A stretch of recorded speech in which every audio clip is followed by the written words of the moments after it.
Bom dia, tarde, noite, madrugada, começo da tarde, começo da noite. E bem-vindos de volta a Moscou. Um dia maravilhoso, Moscou comemorando 877 anos. Nós vamos conversar de assuntos bastante sérios. Hoje vou tentar fazer uma divisão entre o passado recente e o presente. Uma pequena história dos 24 anos desse milênio incandescente. Bom, primeiro de tudo, inscrevam-se no canal. O que vocês ouviram, estão ouvindo e vão ouvir aqui, não vão ouvir e ver em lugar nenhum. A começar por essa maravilha de paisagem de fim de tarde em Moscou. Bom, vamos falar das Guerras Eternas, que é a continuidade do que seria, desde o início do milênio, a narrativa fundamental e o mito, digamos, o mito fundamental do século XXI, como foi vendido para os americanos e para a opinião pública mundial pelos neocons, os neoconservadores, e os ziocons, os sionistas conservadores americanos, e um contraste com o que aconteceu na semana passada, onde eu estava em Vladivostok, no extremo leste russo, onde o Fórum de Vladivostok estava com certeza absoluta, mapeando o futuro da Rússia num projeto de desenvolvimento nacional até 2030 e até, em vários aspectos, até 2035. Então é o contraste absolutamente brutal nesses últimos 24 anos entre o que teria sido a guerra do terror durante a administração não Bush, na verdade a administração Cheney, Dick Cheney, o regime Dick Cheney, que estava no poder nos Estados Unidos em 2001, quando aconteceu o 11 de setembro, como isso teria se desdobrado segundo os planos originais dos neocons e dos ciocons, lançando essa guerra do terror, vendida como uma guerra contra o terror, que era, na verdade, que foi, na verdade, e ainda é uma guerra contra o Islã e diversas declinações e variações do Islã. Bom, no início do 2001 a 2004, essa foi a história da minha vida também. Antes do 11 de setembro, eu já estava no Paquistão, nas zonas tribais do Paquistão e no Afeganistão. E aí eu voltei a Peshawar, a Roma islâmica, capital tribal, nas zonas tribais paquistanesas, e um pouco mais de uma semana depois aconteceu o 11 de setembro, com um pré-11 de setembro, no dia 9 de setembro, que foi o assassinato do comandante Massoud, líder nacionalista afegão, que eu tinha entrevistado justamente 2 semanas antes. Então, todo esse compacto do pré-11 de setembro foi algo que eu estava vivendo por dentro e num ritmo absolutamente frenético, e inclusive com indicações de que algo gigantesco estava para acontecer, mas ninguém sabia o que era. Então, para vocês terem uma ideia essa é uma história que eu contei nos meus livros, especialmente no meu livro de 2007, Globalistan. Eu contei muitas vezes no Asia Times, para quem eu escrevi durante 20 anos, baseado em Hong Kong. Basicamente a história de como o meu fotógrafo, Jason Florio, inglês-americano, e eu, fizemos uma viagem absolutamente extraordinária do Paquistão ao Tajiquistão, e daí chegando de helicóptero à lá cavalgada das Valquírias, no Panjir, para finalmente nós conseguirmos entrevistar o comandante Massoud. Ele partiu na manhã da nossa entrevista, foi para o front, porque ele estava tentando reconquistar áreas conquistadas pelos talibãs. Eu voltei a Peshawar e em Peshawar eu soube de que os americanos estavam querendo enviar um comando para capturar Osama Bin Laden em Kandahar, no Afeganistão, e extraí-lo e levá-lo para os Estados Unidos. Para vocês terem uma ideia, isso era 30 de agosto.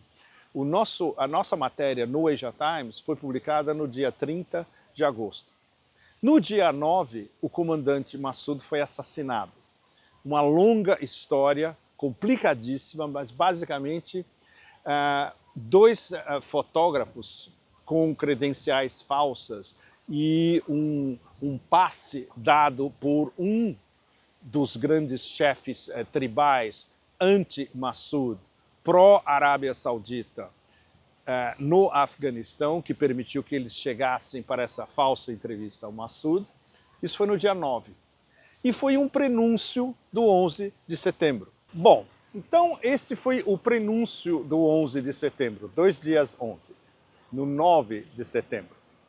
Quando aconteceu o 11 de setembro, que foi de manhã cedo nos Estados Unidos, o que aconteceu às 11 horas da manhã foi ainda mais extraordinário e inexplicável para os americanos e para a opinião pública mundial, porque eles já tinham um culpado sem nem ter examinado a cena do crime.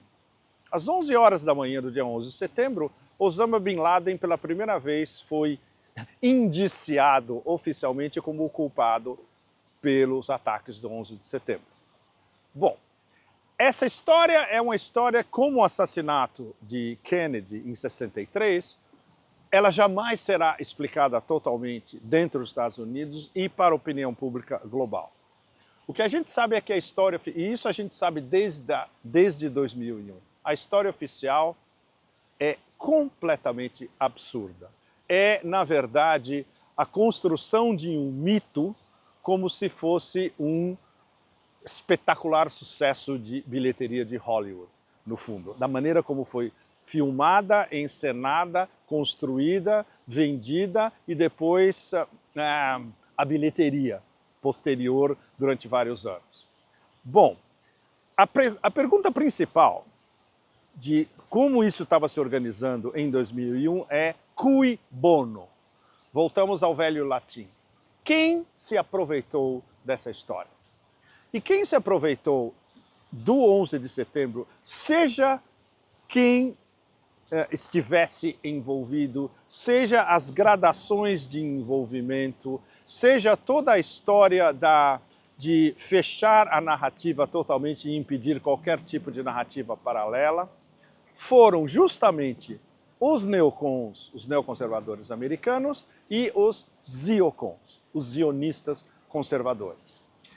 Porque já havia um projeto que, escrito por eles e disseminado em Washington antes do final do milênio e depois codificado na organização o Projeto para o Novo Século Americano, PNAC, de que os Estados Unidos precisavam de um novo Pearl Harbor para, digamos, virar de ponta cabeça as relações no velho Oriente Médio, o que nós chamamos hoje Oeste da Ásia, que é a denominação correta.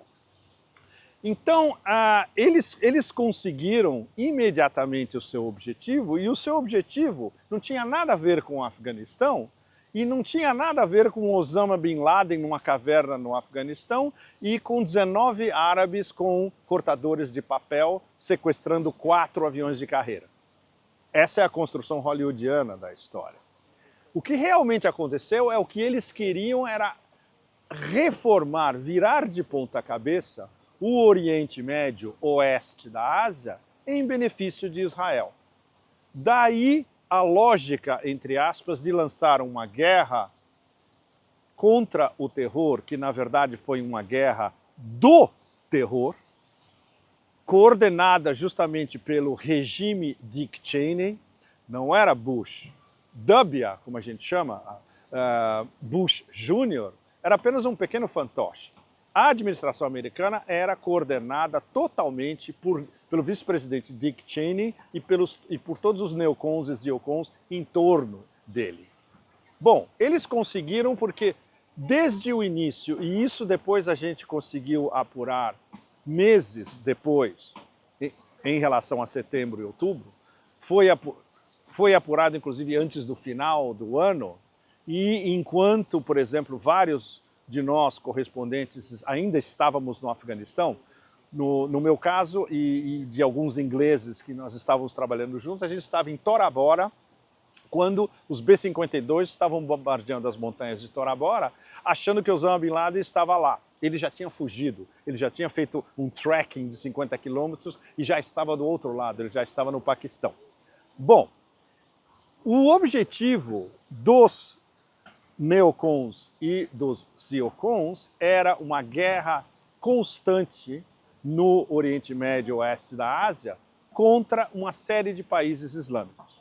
E isso foi confirmado por ninguém menos do que o general David Petraeus, ex-comandante da OTAN na Europa, que um dia foi visitar o Pentágono e contaram para ele a história de que, bom, o que a gente quer mesmo são 7 países em 5 anos. E entre esses 7 países em 5 anos, o principal, logo na sequência, era o Iraque. Então, essa reformulação radical do Oriente Médio e do Oeste da Ásia ia começar com o Iraque e iria prosseguir para a Síria, Líbano, Líbia e chegando, evidentemente, ao grande prêmio que era a desestabilização do Irã. Bom, isso começou em 2003. No final de 2002, todos nós já sabíamos que a guerra estava programada pelos neocons e ziocons contra o Iraque, era apenas uma questão de tempo. E todas aquelas articulações em torno da ONU e depois os Estados Unidos passando por cima da ONU, na segunda metade de 2002 até março de 2003, foi a preparação da invasão e da destruição do Iraque como nação. E na sequência nós tivemos as declinações diversas da guerra do terror, a desestabilização da Síria a partir de 2010, a destruição da Líbia pela OTAN, diretamente organizada pelos americanos e com os ingleses e os franceses numa espécie de vanguarda e os americanos numa retaguarda não tão retaguarda. Ou seja, o projeto americano neocon e ziocon do regime Cheney de virar o Oriente Médio e o Oeste da Ásia de cabeça para baixo em benefício de um predomínio de Israel em todo o Oeste da Ásia, estava funcionando, do ponto de vista deles, muito bem. O que aconteceu no meio do caminho? Aí a gente passa para a década seguinte, para a década de 2010. E vamos chegar a 2015. Em 2015, a Rússia interviu diretamente para salvar a Síria da desagregação absoluta e da Síria ser tomada por um sistema basicamente de salaf jihadistas e de jihadistas radicais e de diversas facções de salafis islâmicos radicais, hiperconservadores, extremistas completamente, contra um regime secular de Bashar al-Assad. Isso foi o começo da virada nesse nosso século jovem, como diria o Eric Hobsbawm, de como o projeto começou a degringolar.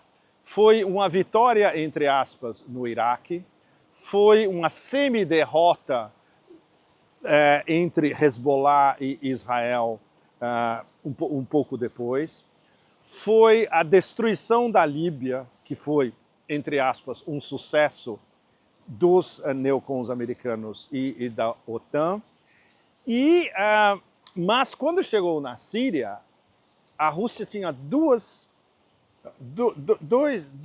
X da questão racionais para intervir na Síria. O fato de que as relações Moscou-Damasco eram muito fortes historicamente, ainda no tempo de Hafez Assad como líder da Síria, E o fato de que os russos perceberam perfeitamente que se eles não fossem capazes de intervir na Síria, o terrorismo que estava sendo implantado pelos americanos na Síria, ele faria uma ponte de Alepo até Grozny. E de Grozny poderia se espalhar pela Federação Russa. Bom, esse aqui, esse é o meu caderninho de anotações, esse merece uma pausa. Esse caderninho de anotações é do Iraque, é das forças de mobilização populares do Iraque. Eu recebi de presente há 3 semanas atrás, quando eu ainda estava no Iraque, antes de vir para a Rússia. E aqui que eu estou fazendo as minhas pequenas anotações, inclusive o que a gente está conversando agora. Bom, a gente vai chegar aqui rápido, porque depois do sucesso russo em, digamos, parar essa ofensiva da guerra do terror na Síria, houve declinações no resto do oeste da Ásia em termos da constituição do que a gente chama de eixo da resistência. Então a gente pode resumir a história do nosso século, desde o início, como iniciando com uma psicose e uma paranoia total de guerra eterna contra diversas nações do Islã e uma guerra contra o Islã como um todo, mas veio o contragolpe, e o contragolpe foi a formação do eixo da resistência, que hoje é um verdadeiro contrapoder no oeste da Ásia contra esse plano que foi iniciado ainda no final dos anos 90 pelos neoconservadores americanos e pelos ziocons, pelos zionistas conservadores. O eixo da resistência conta justamente com esse pessoal Hashd al-Shaabi, as forças de mobilização populares do Iraque, com Ansarallah, os Houthis, Hezbollah, milícias na Síria, o exército sírio oficial e, evidentemente, o Irã. Não só a Quds Force, a força Quds do Irã, mas um todo dos guardas revolucionários. E o grande conceptualizador de o que a gente está vivendo hoje, que é o eixo da resistência aliado com Hamas na Palestina e com outras facções palestinas, com a luta pela liberação e pela soberania da Palestina, esse eixo da resistência, ele foi conceptualizado e, na prática, quem coordenou tudo foi o general Soleimani. O que nos leva ao início dessa nossa década. A nossa década eu a denominei no início da década justamente, os anos 20 raivosos, traduzindo diretamente do inglês. É o título do meu livro que saiu no início de 2021, Os Anos 20 Raivosos. Prenúncio para o livro que saiu alguns meses atrás dos Estados Unidos, que é Eurásia contra Otanistão. Se vocês leem esses dois livros na sequência, eles fazem uma amostra dessa nossa década raivosa e justamente um dos temas principais é a evolução e a tentativa quase de primazia do eixo da resistência para finalmente quebrar esse projeto neoconservador, zionista radical, de reformular o Oriente Médio, o oeste da Ásia, em benefício do Estado de Israel e que hoje isso se configura em termos de um genocídio em câmara relativamente lenta, mas não tão lenta, com uma mentalidade talmúdica, psicopatológica e literalmente genocida do atual governo em Tel Aviv. E tudo isso foi virado de cabeça para baixo pelo eixo da resistência. Então, a história desses últimos 24 anos, a comemoração, entre aspas, do 11 de setembro essa semana, e o fato de que o tema principal do planeta, desde o ano passado, desde o dia 7 de outubro, ou seja, houve uma data fundamental, o 11 de setembro, e houve outra data fundamental, o 7 de outubro de 2023. É a reconfiguração da guerra do terror em termos de o eixo da resistência combatendo esse terror imperial, hegemônico, americano, israelense e apoiado justamente pela União Europeia e pela Comissão Europeia. Então, digamos, vocês podem ver tudo isso como se fosse uma mini história desses últimos 24 anos e do nosso milênio e especialmente dessa nossa década raivosa. Bom, agora eu estou conversando com Pedro o Grande. E Pedro o Grande está me perguntando, e aí, o que está acontecendo agora? Haha! Vamos responder a Pedro o Grande. O que está acontecendo agora é a resistência como um todo se consolidando por todo o oeste da Ásia, que era a última coisa que os idealizadores do projeto do novo século americano e de todos que se aproveitaram de tudo em torno do 11 de setembro poderiam esperar. O preço pago pela população palestina é absolutamente inimaginável para todos nós, mas a resistência continua. Ou seja, já existe uma derrota na prática, no terreno do regime em Israel. A situação com Hezbollah é similar. Hezbollah mandou um recado, basicamente, a Tel Aviv, dizendo, ok, se vocês querem ampliar a guerra e vocês vêm em cima da gente, vocês vão pagar um preço que vocês não conseguem nem imaginar também. No Iraque, as milícias das forças de mobilização popular, que foram convocadas ainda no meio da década passada pelo Ayatollah Sistani, a maior autoridade espiritual xiita do Iraque. Muitas estão ligadas diretamente ao Ministério da Defesa, outras são mais independentes e, por exemplo, conversando com eles há 3 semanas atrás, entre Bagdad e Karbala, o projeto continua em pé e é cada vez mais forte, que é basicamente organizar a expulsão definitiva das forças americanas do Iraque. Os americanos disseram que vão embora em 2025, todas as forças iraquianas queriam que isso tivesse acontecido ontem. Tem uma data, no final de 2025, mas pode ser que isso aconteça antes. Muito importante, o trabalho do Irã como um todo, o Irã como uma grande nação, parte dos BRICS, parte da Organização de Cooperação de Xangai e uma das grandes potências da Eurásia em sistema de organização cada vez mais profunda, apoia, digamos, o fulcro do eixo da resistência, apoio, evidentemente, à Palestina como um todo, mas o principal é que a coordenação entre todas essas forças, incluindo os grandes heróis pop do planeta, os Houthis Ansarallah, que são respeitados no planeta inteiro como um símbolo da resistência. Sozinhos, os Houthis foram capazes de basicamente humilhar a marinha americana. Ninguém conseguiu isso no século XX ou no século XXI. Os Houthis, Ansarallah Houthis, conseguiram. Então, essa organização, esse avanço, poderíamos dizer de uma certa maneira lento, gradual, mas seguro do eixo da resistência, desestabilizou completamente não só a demência sionista, como o império.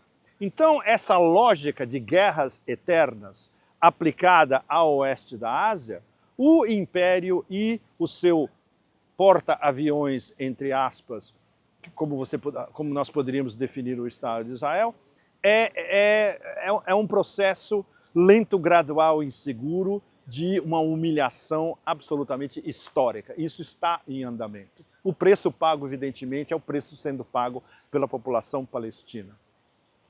Ao mesmo tempo, esse eixo da resistência, ele se replica em outras latitudes também. Exemplo, o eixo da resistência anti-neocolonialismo francês no Sahel, desde o oeste da África, passando pelo Sahel inteiro, chegando ao leste da África também.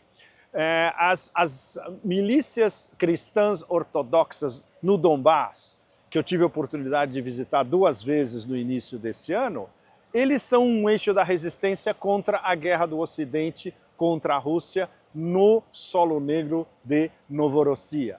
Então esse é o painel de resistência, chegando aos 24, primeiros 25 anos dessa nossa década extremamente raivosa, e a comparação com o início do milênio e 2 décadas atrás, quando a gente achava que o mundo do século XXI ia ser totalmente dominado pelo pós-11 de setembro e pela guerra do terror do Império, e onde o Império seria invencível, tudo isso desmoronou completamente. A gente está numa outra realidade geopolítica, para não falar de uma nova realidade geoeconômica. O Fórum dos BRICS, o mês que vem aqui em Kazan, e o que eu tive a oportunidade de acompanhar diretamente a semana passada, o Fórum do Extremo Leste Russo em Vladivostok, onde a cabeça coletiva e as discussões, o exato oposto do que a gente está discutindo até esse minuto, literalmente, o futuro. Ou seja, a Rússia envolvida num projeto de união nacional e desenvolvimento sustentável nacional, a sua conquista do leste, que é um equivalente, uma imagem em espelhos do que a China começou a fazer em 1999, quando os chineses lançaram a campanha Vamos para o Oeste, que é a conquista do oeste chinês, do Xinjiang, e até os seus vizinhos na Ásia Central, e continuando, e depois com as novas rotas da seda, que foram basicamente lançadas em 2013 no Cazaquistão pelo presidente Xi Jinping, o grande projeto de política externa, geopolítico e geoeconômico da China, que é basicamente fazer comércio com todos os seus vizinhos e muito além, e com o Ocidente também, o Ocidente estando disposto a fazer comércio com a China. Então, o que a gente viu em Vladivostok a semana passada é, digamos, como se fosse uma espécie da contraparte do eixo da resistência, mas aí a resistência ativa, vindo de uma grande potência nuclear e hipersônica como a Rússia, e tendo em mente algo muito chinês, equivalente aos planos quinquenais chineses, de um desenvolvimento a longo prazo de todo o leste da Rússia, integrando leste e oeste da Rússia, e a Rússia como uma grande potência asiática, ou seja, a Rússia como uma grande potência da Ásia-Pacífico, que é a definição, você conversando com um indonésio em Java, com um burmês nas montanhas de Mianmar, no delta do Mekong no Vietnã, você fala de Ásia-Pacífico e todo mundo sabe o que se trata, é a região inteira. Os americanos inventaram uma terminologia nova, Indo-Pacífico, que não existe, basicamente, porque eles querem atrair a Índia como um vassalo para combater a China. Então eles tinham que mudar a terminologia. Nada disso se aplica mais. Então, esse pequeno resumo dos nossos 24 anos da década raivosa e, na verdade, do milênio raivoso até agora, a gente vê uma mudança absolutamente radical, para pegar uma imagem bastante chinesa, de olhar o fluxo do rio, e o fluxo do rio, os barcos que estão passando, eles estão nos levando para uma outra ilha muito além do rio, que a gente nem sabe que existe. E essa é uma ilha, digamos, a ilha e o continente da resistência psicologia deformada de guerras eternas, ante um domínio unilateral de um poder hegemônico, ante uma ordem internacional, entre aspas, baseada em, entre aspas, regras que o poder hegemônico muda totalmente. E isso estava sendo discutido a semana passada em Vladivostok por gente de negócios, por líderes regionais, por governadores regionais, por grandes empresas estatais e privadas russas, todas empenhadas num processo que é federal, da Federação Russa, e regional, de todas as diversas regiões do leste da Rússia e do Ártico, especialmente, aí é onde entra a Rota da Seda do Ártico também, que vai ser o grande corredor de comunicação do futuro, passando inclusive por cima do Canal de Suez, em questão de alguns anos. Tudo isso sendo discutido e os acordos comerciais saindo. Por exemplo, a semana passada fecharam 58 bilhões de dólares em acordos comerciais relativos a todo esse desenvolvimento do leste extremo da Rússia, do Ártico e da Rússia como uma grande potência na Ásia Pacífico. Bom, então isso, sem nem olhar as minhas notas, homenagem das Forças de Mobilização Popular Iraquianas, mas fica o nosso resumo relativamente auspicioso de que um outro mundo é possível e ele está sendo construído pela Rússia, pela China, pelos 10 da Associação de Países do Sudeste da Ásia que estavam presentes com força total em Vladivostok, pelos eixos da resistência e uma menção especial pelo eixo da resistência no oeste da Ásia, lutando contra a psicose e a demência de um mundo regido pelas guerras eternas. Bom, assinem o canal, aqui vocês escutam, veem, e inclusive passeiam pelo Rio, como em nenhum lugar na internet. Continuem e na semana que vem a gente continua ainda de Moscou e vamos abranger outros temas que vão levar diretamente ao grande acontecimento do mês que vem, que é a cúpula dos BRICS em Kazan. De Moscou, para vocês todos, muito obrigado. Até a semana que vem.